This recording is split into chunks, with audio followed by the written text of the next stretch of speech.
Hi, everyone, and welcome to Facebook Live. I am very excited to have Jake Gyllenhaal with me here right at Facebook because he has a really important movie coming out on Friday that he produced and stars in based on this book, Stronger. It is the story of Jeff Bowman, who is 27 years old, went to watch his girlfriend run a marathon in Boston, and life changed. Everyone knows the story. The bombs exploded, 3 people died, over 260 were injured, and he lost his legs.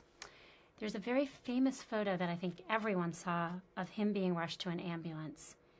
This book and this movie are the story after that photo. And it's a story of resilience. It's a story of rediscovering humor. It's a story of rediscovering joy. And I think it's a really important story, which is why I'm so glad to welcome you to Facebook today. Thank you. It's an honor to be here. It's lovely to be here with you. So, Jeff woke up, Yeah. And he couldn't speak. And someone handed him a pad, which is incredible. And the first thing he did was crack a joke, comparing himself to a movie character, a character in Forrest Gump who lost his legs. Then the next thing he did is say, I think I saw the bomber, and then worked with the FBI and asked his father, do you think I helped? I think that says so much about this man's character, right? Absolutely. The use of humor, the desire to help others. And I heard that through the process of making this movie, you've become close friends. Yes. So tell us about the man that you're portraying in this film. Well, actually, the very first thing that he wrote down was his girlfriend, who he went to the marathon to go see, was, is Aaron okay? That was actually the very first thing he wrote. And then he said, Lieutenant Dan, as a joke to his friend. I think that says a lot about his character, even more so than his sense of humor, is how much he cares about the people around him. And he continues to. Everything he does whenever I've been with him, and we've now been together for the past, we've known each other for over 2 years now, but the past 2 weeks we've been together almost every day. And no matter what anyone's going through, literally it's a crick in the neck or someone trips or something more serious, he's always there for them. And it's and then always making fun of them if it's nothing that serious. So it's always a balance with him. And I'm definitely at the forefront of all of his jokes because it's really easy to make fun of an actor. Well, an actor playing yourself, right? Oh, yeah, obviously. And like whenever you ask him how well I did, he'll always be like, yeah, give it like a 2.5. No, he's like a soft 3. That's what he has. What's the scale there? I don't know. To 5? Probably out of to 10. 4 out of 10? Yeah. No. It vacillates from like 6 to 3. Sometimes it'll give me an 8. You know what I mean? Depending on the audience. Maybe the scale's moving. Yeah. Maybe the scale's moving. So this film is authentic. And one of the things that makes it very authentic is that his nurse, his physical therapist, and the doctor who helped save Jeff's life, as I understand it, all appear in the film. Yes. And you did the premiere. I think a lot of people noted this at the Spaulding Rehabilitation Center where Jeff was treated. Yeah.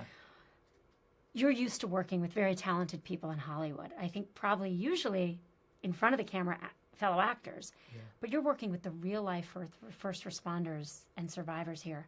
Yeah. Why did you have them involved, and what do you think that does for this film? Well, I think it's the community of people around you in a circumstance like this that I started to realize Jeff is not as incredible as he is alone. He's incredible because of not only his family and not only the community and then the city of Boston, but particularly because of all the people who healed him and helped him get better. And that energy, not just what they did, not just Dr. Kalish, who amputated his legs, and not just Odessa Boykin, who was his intensive care unit nurse and he nicknamed the Rottweiler because she protected him from everybody, and not just Michelle Kerr, who is also his PT, who works at Spaulding Rehabilitation, but everybody around him, not what they do, but just their energy. They are loving, strong, tough humans. And I think it's such an important combination. Loving yet strong. Yes. Loving yet tough. Loving yet get up, and you're going to do the physical therapy. I mean, Michelle said to him, we wanted to see his wheelchair. When I first met him, I said, can we just see a wheelchair? Because he was walking when I first met him. And he said, I haven't brought this out since very early on, when I was an outpatient. And Michelle, and I thought, he must not want to spend time in the wheelchair. And he said, no, Michelle told me you're not going to spend any time in there. We're going to get you up walking real quick, like no matter how hard it hurt, how much it hurts. And so I think we wanted that energy in the movie.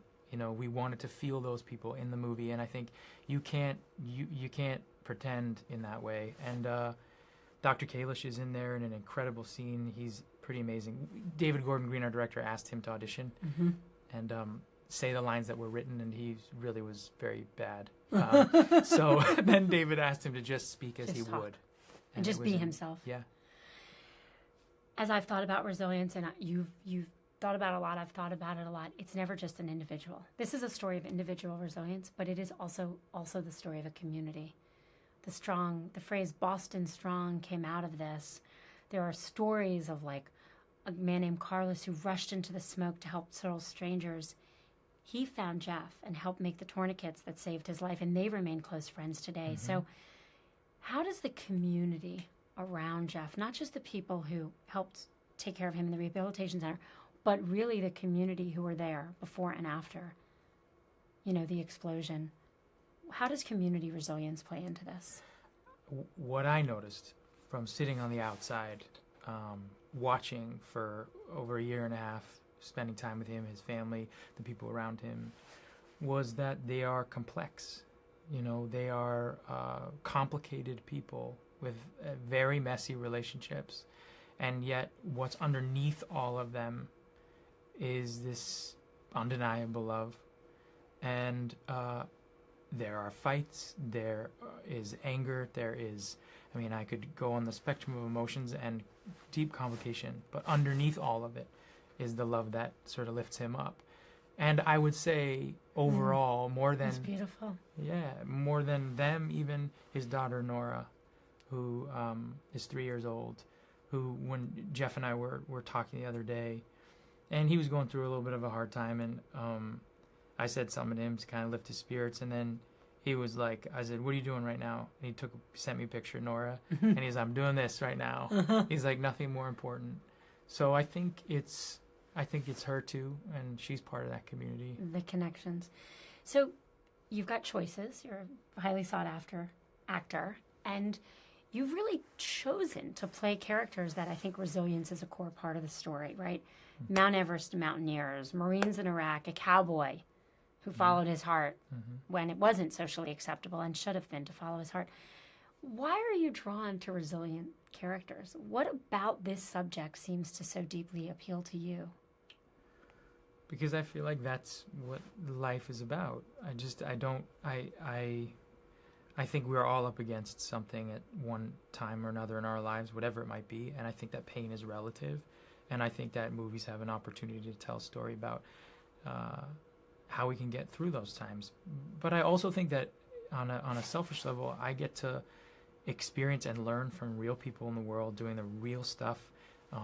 I pretend for a living. As Ang Lee, who directed the movie about the Cowboys, said once, he said, we make movies, we pretend to get closer to the truth. And I believe I've learned so much. You know, the discipline that I apply, for instance, to characters recently has come from learning from the military, from playing a Marine in a movie or playing a police officer in films and spending months and months with, you know, servicemen and women and learning from them. So I'm constantly learning, and they inspire me. And then I guess I'm just attracted to that kind of story. Well, I think it's great. I think resilience is something we all need. And, it's a muscle. We built it. We built it in ourselves. We built it in each other. And films are one of the broadest forms of media that have large audiences to this day. And so I think you're doing us all a great service by doing it. And you've done something else that means a lot to me. Yeah. We did not know each other, but you started your production company, 9 Stories, and you said that one of your goals was to elevate female storytellers and more women's stories. So behind the scenes and in the scenes. In fact, I was commenting just before when we took a picture that you brought an all-female team, and you were the one who said, but the photographer is a male. And I said, yep, you're right. We need women behind the camera and in front of the camera. Absolutely. I love this, and I definitely think we need more men in Hollywood and in all industries to champion women. What drove you to champion female storytellers and stories? It's just something, maybe somewhere I take that for granted because I was raised by extraordinary women. My grandmother was one of the first female pediatricians in Brooklyn. My great aunt Wow. was one of the first. Not a lot of women went to med school then. Yeah, she was extraordinary, and my great aunt, her sister, was one of the first women to graduate Columbia Law School.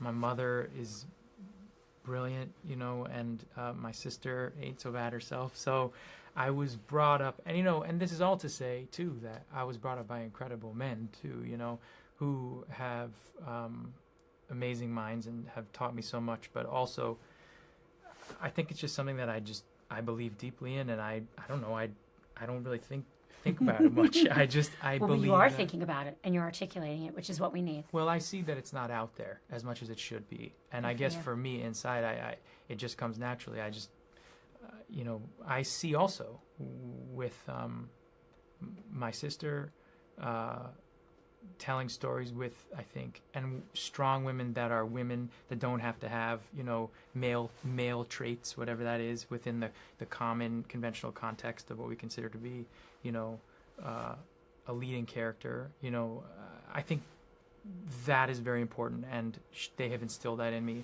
I mean, after all, I was really, when we were kids, my sister was putting on the shows and my parents' dinner parties, you know, and she was forcing me to play roles, and she was always in charge. So Love it. Maybe it's part of Leaning that. in is part of your family. Yeah, Congratulations yeah. to your mom and sister. The production of Cats, I was the cat licking That's milk awesome. out of a bowl while my sister sang the song. So, you know, it's just... I was a fan of your sister before this, and now I'm a double fan. It's great. All right. So one of the messages, I think, and one of the lessons of hardship, and real hardship, the personal tragedy that lots of people live through, and for my own as well, is it's not just about recovering, it's about finding joy.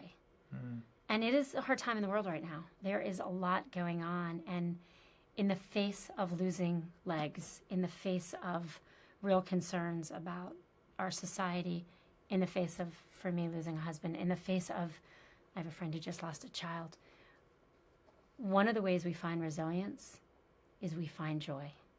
Permission to laugh, permission to live, to find the gratitude for what we have left that informs our lives. And so this is a serious movie about grief and loss, but with a full intention and open heart, we're going to have some fun. And we're going to have some fun because that's one of Jeff Bowman's messages. Absolutely. This is how you recover. Absolutely. All right, so these are fast questions, my lightning round. Ready? You live in New York, but you're in a movie about Boston. Yankees or Red Sox? Red Sox. Whoa. Yeah. Whoa. That's a big answer. I guess so. I mean, I don't know that much about sports, but I know. Well, But there's like... I'm a constant contradiction. What can I say? Oh, there you go. All right. Besides Stronger, your favorite Boston movie, The Departed or Good Will Hunting, or you can pick another? Well, between the two, because I can't, I'll say Good Will Hunting. Favorite word to say with a Boston accent? You're an actor, so you got to do it well. Go ahead. The Departed. True or false? When you were younger, your parents wouldn't let you star in The Mighty Ducks? It's true. Can we not bring That's that true. up, if Are you don't sad? mind? Yes, but I have found joy. You've recovered. Yes. Okay. You don't just act, but you sing, and you were recently on Broadway. Favorite show tune? Actually, from the show that I did, the show Sunday in the Park with George, this song "Move On." Sing one line. No one sings here. This is fun. Sing one line. Or two lines. The best lines that are there. She says to my character, she says, "Stop worrying where you're going, move on. If you can know where you're going, you've gone. Just keep moving on." That's beautiful. Yeah, it's beautiful. That's not but it's the best That's I can great. All right, you famously named your dog Atticus Finch in To Kill a Mockingbird. Another fictional character you love? Another fictional character that I love. I love Esme for Esme and Love and Squalor, which is a short story written by J.D. Salinger that I named in the Book of 9 Stories, which I named my production company after. Wow. Yeah. All right, last question, and I always ask everyone this in the spirit of lean in. One more thing you would do if you weren't afraid.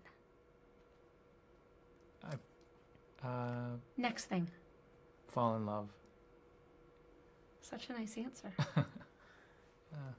Thank you. Thank you so much. Thank you for taking a really important story and sharing it with us. Thank you for the honor and respect you paid not just to Jeff Bowman, but to people of Boston. And we wish you the best of luck with all of your resilient characters. Thank you. And really want to thank Jeff for sharing his story and letting so much talent bring it to life. Absolutely. It's been an honor to play him, and it's been an honor to be here, so thank you. Thank you for coming. Thank you.